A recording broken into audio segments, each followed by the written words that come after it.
Hello student, मैं विक्रम मौर्य। आपके सामने अभी तक हमने मतलब कि सेट के सभी लेक्चर दे दिए थे और रिलेशन एंड फंक्शन के एक लेक्चर हमारा यूट्यूब पे पड़ा हुआ है, आप जाके देख सकते हैं वीएम क्लासेस सलोन सर्च करके।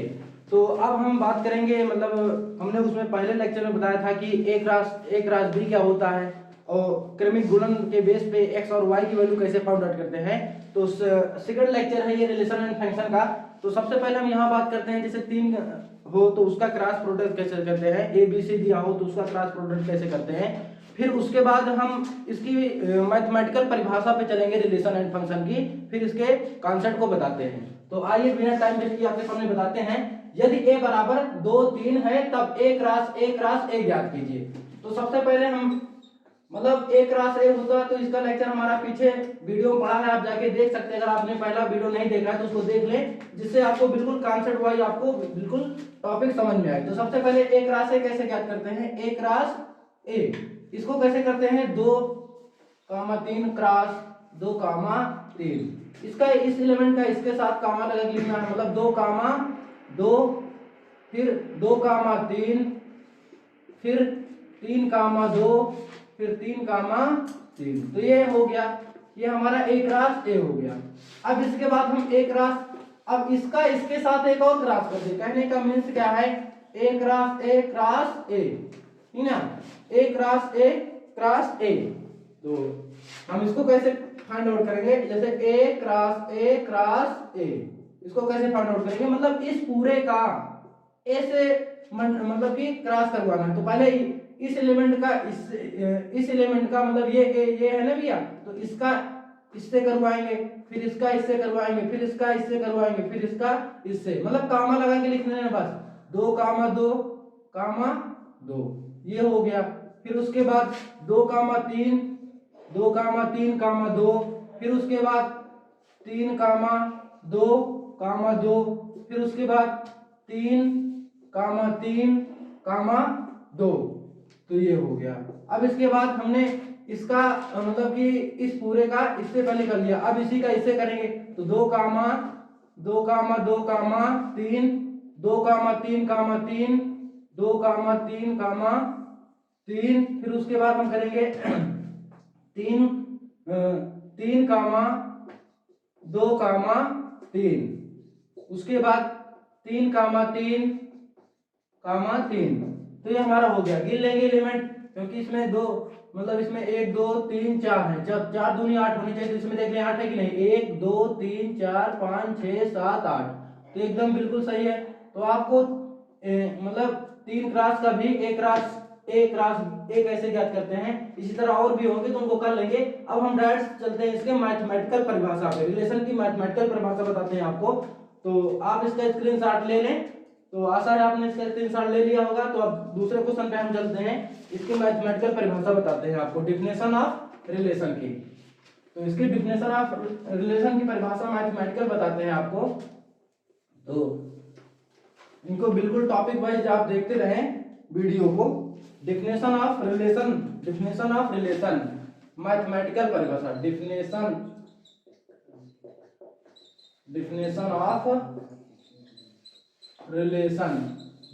Of relation.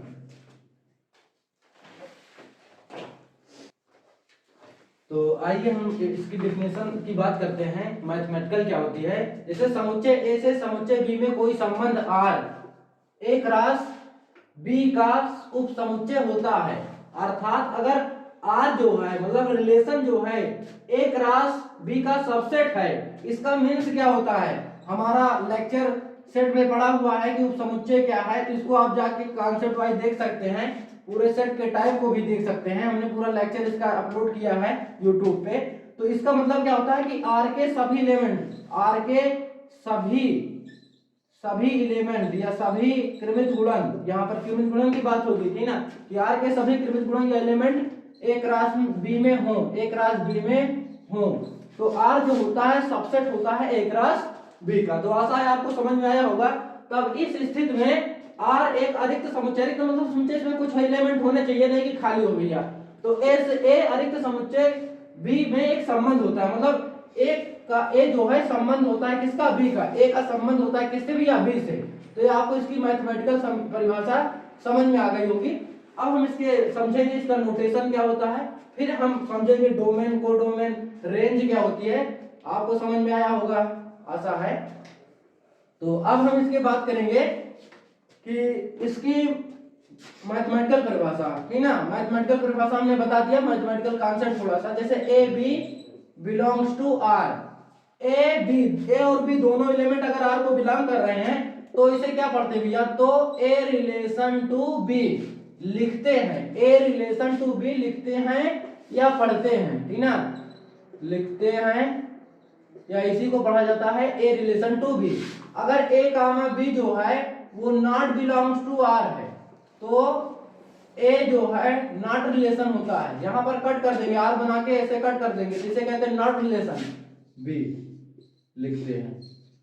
तो ये आपको समझ में आया होगा, ठीक है। अब इसके हम बात करेंगे कि इसका मतलब संबंध में प्रांत क्या होता है, सह प्रांत क्या होता है और परिसर क्या होता है। तो आशा है आपने इसको स्क्रीनशॉट ले लिया होगा। अब हम बात करेंगे संबंध में प्रांत और परिसर क्या होते हैं।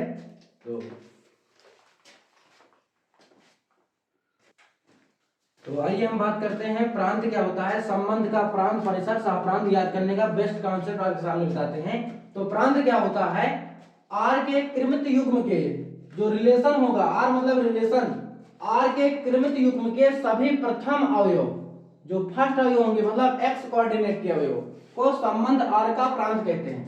फॉर एग्जांपल आपके सामने बताते हैं, जैसे 1, 1, 2, 4, 3, 9 और 4, 16 ये लिखा है। तो कह रहा है कृमित युग्म के जो पहले अवयव होंगे, मतलब कृमित युग्म मतलब ऐसे ये लिखा है, इसे कृमित युग्म कहते हैं ऑर्डर में। तो ये अवयव, ये अवयव, ये अवयव, इनको अगर एक सेट में रख दिया जाए तो ये प्रांत है। अगर यहाँ पर प्रांत की बात करेंगे, प्रांत की बात करें, प्रांत को डीओएम से, डीओएमआर से डिनोट करते हैं। इसको किससे डिनोट करते हैं, डीओएमआर से। तो इसके क्या हो जाएगा 1, 2, 3, 4। तो ये हमारा क्या है, प्रांत है। तो आशा है आपको समझ में आया होगा। तो हम इसके खाली से प्रदर्शित कर देते हैं कि लिखते कैसे हैं। तो कॉन्सेप्ट आपको क्लियर हो गया होगा। अब हम इसको नोटेशन कैसे करते हैं, इसे DOMR से रिप्रेजेंट करते हैं या प्रदर्शित करते हैं। इसे किससे प्रदर्शित करते हैं, DOM, डोमेन, शॉर्टकट में इसका पूरा नाम क्या है, डोमेन, ठीक ना। तो ये है। अब डोमेन आर इज इक्वल क्या होता है, अगर मैथमेटिकल बात करेंगे तो डोमेन आर इज इक्वल क्या होता है, ठीक ना, कि a such that a belongs to a, मतलब ए होना चाहिए जो सेट वो किसको बिलोंग, ए से। तो और, ठीक ना, तो यहाँ पर हमारा और क्या होना चाहिए, और ए कामा बी पूरा किसको बिलोंग करना चाहिए, वो संबंध को बिलोंग करना चाहिए। तो इसे हम क्या कहते हैं, डोमेन कहते हैं, प्रांत कहते हैं। अब हम बात करेंगे परिसर क्या है। तो अभी तक आपको डोमेन का कॉन्सेप्ट समझ में आ गया होगा। हम बात करेंगे संबंध में परिसर कैसे ज्ञात करते हैं। तो बिल्कुल कॉन्सेप्ट एकदम थ्योरी आपको दिमाग में छाप लेना है, फोटो खींच लेना है, ठीक है भैया, टेंशन नहीं लेना है। आर के कृमित युग्मों के सभी द्वितीय अवयव को, यहाँ पर लैंग्वेज पकड़ेंगे, द्वितीय अवयव को मतलब वाई कोऑर्डिनेट के अवयव को, द्वितीय अवयवों का समुच्चय संबंध आर का परिसर कहलाता है। इसे रेंज आर से प्रदर्शित करते हैं, ठीक ना। तो range R B such that B belongs to B और A comma B belongs to B को होना चाहिए, ठीक ना। तो ये हमारा होता है, यहाँ पर ये हमारा आर को बिलोंग करना चाहिए, आर को। तो गलती हो जाती है, आपसे माफी मांगते हैं। तो ए comma B belongs to are. तो हम आपको एग्जांपल समझाते हैं। अभी हमने एग्जांपल लिया था 1, 1, 2, 4, 3, 9 और 4, 16 ये लिए थे। इसमें 1, 2, 3, 4 ये हमारा क्या हुआ था, डोमेन हुआ था। ये हमारा क्या हुआ था, डोमेन हुआ था।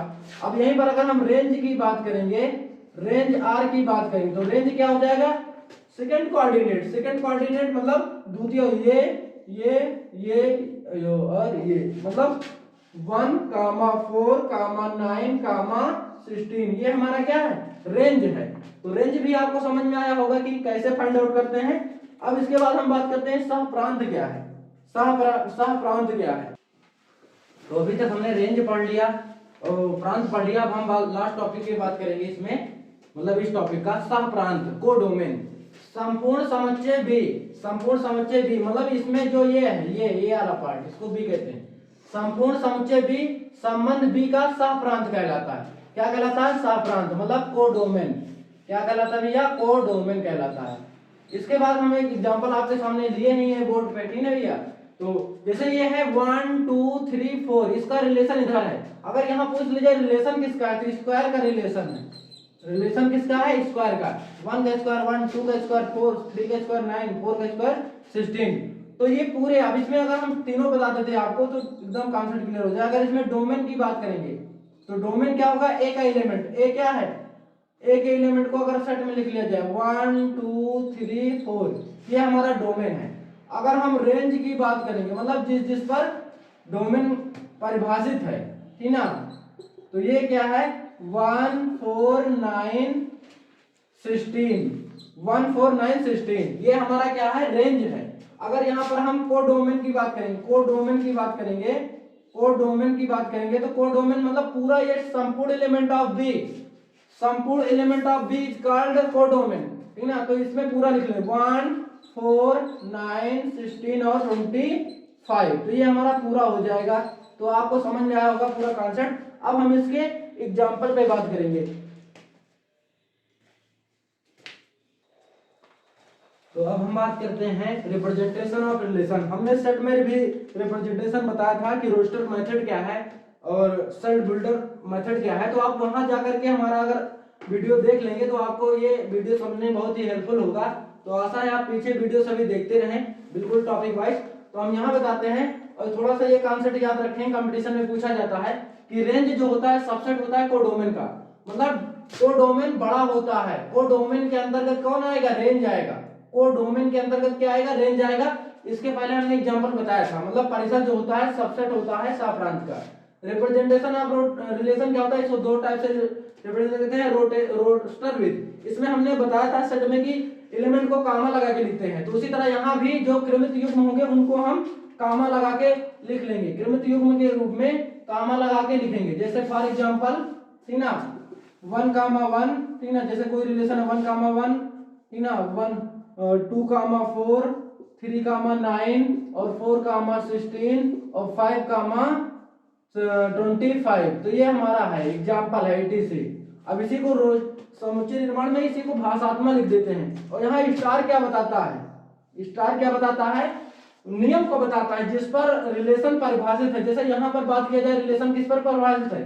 स्क्वायर पर। तो यहाँ पर ये स्टार क्या होता है? नियम को बताता है, नियम को बताता है कि किस पर बताता है कि किस पर संबंध परिभाषित। तो जैसे यहाँ पर अगर बात किया जाए तो यहाँ जैसे स्क्वायर पर संबंध परिभाषित है, इस पर स्क्वायर पे।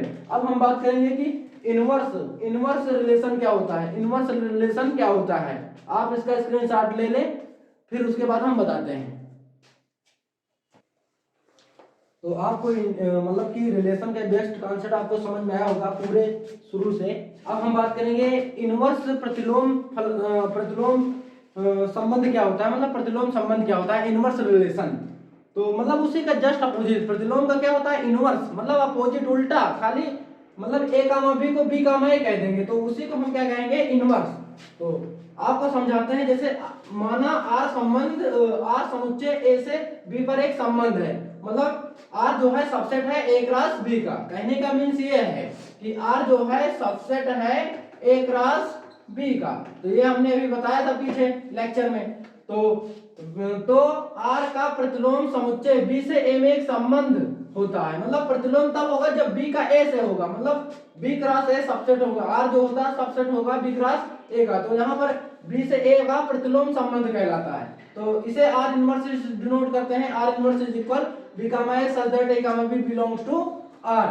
फॉर एग्जांपल जैसे ये है, ठीक ना, फॉर एग्जांपल आपके सामने बात करते हैं और थोड़ा सा और बेस्ट थोड़ा सा कॉन्सेप्ट बता देते हैं। यहाँ पर चेंज हो जाता है। जो डोमेन ऑफ आर होता है, जो डोमेन ऑफ आर होता है वो रेंज ऑफ आर इनवर्स हो जाता है। रेंज ऑफ आर इनवर्स हो जाता है, मतलब आर का डोमेन और आर इनवर्स का रेंज बन जाता है। कहने का मीन्स ये है।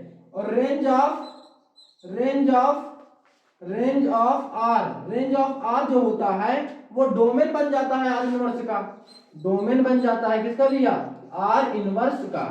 तो अब इसके बाद नोट याद रखेंगे, नोट डॉट टिक करने के लिए आता है कि आर इनवर्स का अगर इनवर्स ले लिया जाए, इनवर्स का इनवर्स ले लिया जाए तो ये लौट करके रिलेशन आता है। तो अभी हम आपको समझाते भी हैं इसका कॉन्सेप्ट भी फॉर एग्जांपल से, इसका डिफिनेशन समझ में आ गई होगी। आप इसका स्क्रीनशॉट ले लें। तो आशा है आपने इसका स्क्रीनशॉट ले लिया होगा। अब हम बात करते हैं कि क्या इसके एग्जांपल में, थोड़ा सा एक एग्जांपल में आपको बताते हैं ये वाला कॉन्सेप्ट कि आर इनवर्स आर इसके बराबर कैसे होता है। तो फॉर एग्जांपल जैसे आपके सामने वही एक एग्जांपल मैं स्क्वायर का लिया हूं क्योंकि आपको एकदम कॉन्सेप्ट क्लियर हो जाए। 1,1 ठीक है, ये कोई रिलेशन है 1,1 ठीक ना, 2,4 3,9 और 4,16 ये है। अगर इसका हम आर इनवर्स निकालने बैठेंगे, इसका अगर हम आर इनवर्स निकालने बैठेंगे भैया, तो इसका आर इनवर्स क्या होगा 1,1 ये चेंज हो जाएंगे, ये यहाँ आ जाएंगे यहाँ, मतलब 4,2 और 9,3 और 16,4। अगर फिर इसका इनवर्स निकाल लिया जाए, मतलब फिर इसको कोऑर्डिनेट को आपस में चेंज कर दें, इनवर्स मतलब कोऑर्डिनेट को चेंज कर देना है बस, ठीक ना।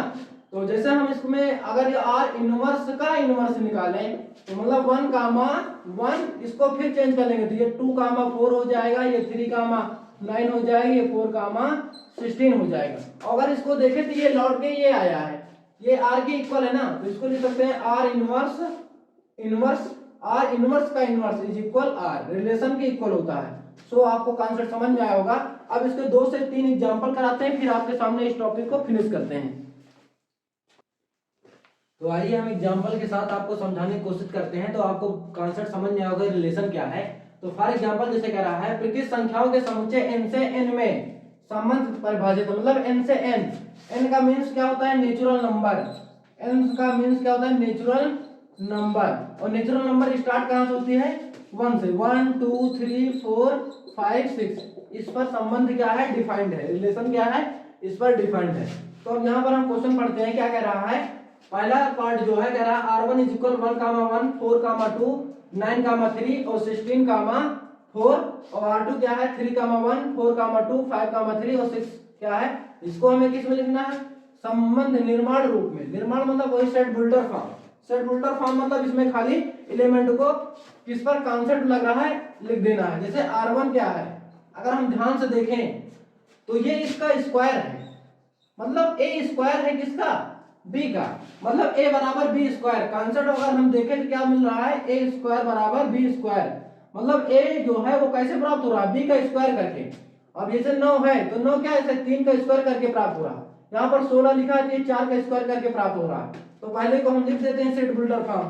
तो r1 सच दैट क्या है, r1 such that a comma b such that a b such that, और यहाँ पर कह रहा है संबंध किस पर था n से n पर, मतलब a बिलोंग्स टू n और b बिलोंग्स टू b क्या है n है, और संबंध क्या है ये संबंध है रिलेशन, ठीक ना, a बराबर b स्क्वायर। तो this is a set builder form. तो पहले का आपको कॉन्सेप्ट समझ में आया होगा, यहाँ पर ये है। दूसरा r2 इज इक्वल की अगर बात करेंगे तो a b such that a belongs to n and b belongs to n, ये बिलोंग्स टू संबंध रखता है, ठीक ना। हमारा शॉर्ट वीडियो भी इस पर पड़ा है, आप जाके देख सकते हैं। तो a बिलोंग्स टू n और b बिलोंग्स टू n, और यहाँ पर संबंध देखें ये इसका डबल है। अगर देखें 1 में 2 जुड़ा है तो 3 हुआ है, 2 में 2 जुड़ा है तो 4 हुआ है, 3 में 2 जुड़ा है तो 5 हुआ है, 4 में 2 जुड़ा है। तो आपको कॉन्सेप्ट समझ आया होगा कि a बराबर b+2, मतलब a में b में अगर 2 जोड़ दे तो वो a के बराबर आ रहा है। तो ये हमारा सेट बिल्डर फॉर्म है। तो और आपके सामने एग्जांपल लेते हैं और समझाते हैं भी है। तो आइए आपके सामने क्या और एग्जांपल लेकर समझाते हैं। जैसे कह रहा है कि निम्नलिखित आकृति में या निम्नांकित आकृति में समुच्चय P से Q में एक संबंध दर्शाया गया, मतलब फ्रॉम फिगर आपको गिवन है क्वेश्चन में। तो कह रहा है उक्त संबंध को रोस्टर रूप में तथा संबंध निर्माण रूप में तथा संबंध के प्रांत, डोमेन, रेंज और कोडोमेन सह प्रांत भी आपको बताना है। तो सबसे पहले हम यहाँ पर देखते हैं, यहाँ पर अगर इसको हम रोस्टर रूप में लिखेंगे, संबंध को अगर रोस्टर रूप में लिखेंगे तो बस इसका 5 का रिलेशन किससे है 3 से है, 5 का रिलेशन किससे भी है? 3 से है। 5 का रिलेशन किससे है? तो 5 कामा 3। 6 का रिलेशन किससे है? 4 से, तो 6 कामा 4। ये रोस्टर विधि है भैया। ये कौन सी विधि है? रोस्टर मेथड है ये। फिर 7 कामा 5, तो ये हो गया हमारा रोस्टर विधि में रिलेशन का। अब इसके बाद रिलेशन को किस में लिखना है? निर्माण रूप में, मतलब इसी को भाषात्मक रूप में क्या हो रहा है देख रहे हैं, वही हमें लग रहा कॉन्सेप्ट फिर है। ये इसका डबल है, मतलब इसमें 2 जुड़ा है, इसमें 2 जुड़ा है, इसमें डबल जुड़ा है, तो वही कॉन्सेप्ट फिर है भैया। तो यहाँ लिख देंगे a comma b, a comma B belongs to, a comma B belongs to, ठीक ना, a comma b such that, A comma b such that, और ए बिलोंग्स टू किस में है? पी में, और बी बिलोंग्स टू किस में है? क्यू में है। और यहाँ पर जो संबंध है वो ए बराबर क्या है? ए बराबर क्या है हमारा? 3 प्लस मतलब कि बी प्लस टू। ए कैसे प्राप्त हुआ? मतलब देख लें, 3 में अगर 2 जोड़ देंगे तो 5 आ जाएगा। तो यहाँ पर जैसे 3 रखेंगे तो 5 आ जाएगा। अगर यहाँ हम 4 रखेंगे तो 4 2 6 हो जाएगा। अगर यहाँ 5 रखेंगे तो ये एकदम कॉन्सेप्ट सही है। तो आशा है आपको, मतलब सेकंड लेक्चर में हमने कई एग्जाम्पल लिए और सभी थ्योरी हमने आपके सामने बताई है। तो अगर हमारा वीडियो आपको समझ में आ रहा है तो आप लाइक करें, कमेंट्स करें। अगर कहीं पर आपको समझने में प्रॉब्लम है तो कमेंट बॉक्स में जरूर बताएं, जिससे हमें एक मोटिवेशन मिले और आपके सामने एक बेहतर तरीके से लेकर आते रहें। जय हिंद।